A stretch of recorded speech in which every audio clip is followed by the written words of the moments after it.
বয়সটা শখের, অভাবটা টাকার।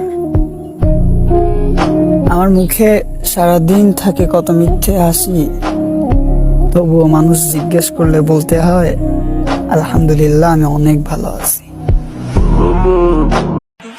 সবার ব্যবহার মনে থাকবে, তবে আমাদের সময় আসলে দিনরও অন্ধকার লাগবে।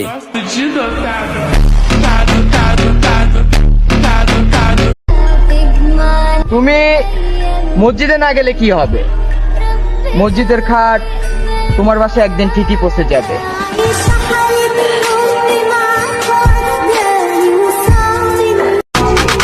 একটা কথা কি, জন্ম দিল মায়, বরপোষণ দিল বাবায়, বাসায় রাখলো আল্লাহ, তাহলে কেন একটা মেয়ের জন্য হুদায় মরতে যামু? পোলাপান, নিজেকে আপডেট করো।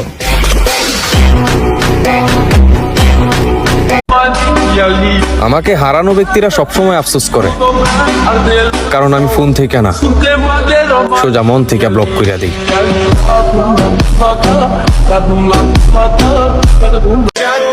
এই চেহারা নিয়ে এই সিন মামুনি, আমরা যদি বাজাই বিন দেখতে পাইবা আমগলিগা পাগল তোমার থেকেও সুন্দর সুন্দর নাগিন।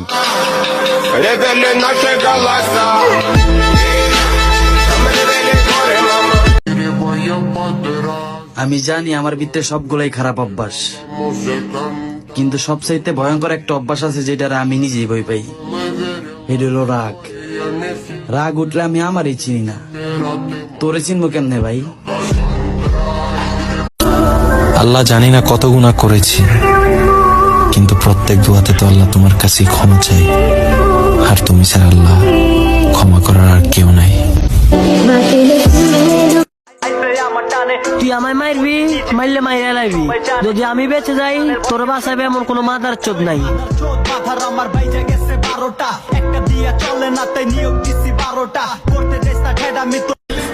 আমার বন্ধুদের কোথাও নিয়ে যাওয়ার জন্য কখনো টাকার লোভ দেখানো লাগে না।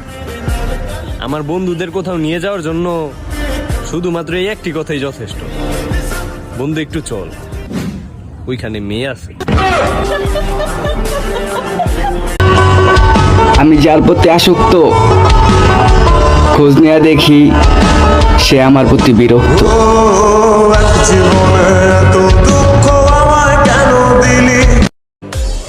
ফ্রি ফায়ার খেলি আমি, কষ্ট পাই বাড়ি পাশে কাকু। এমন কিছু করতে হইব, সবাই থাকবো চাইয়া।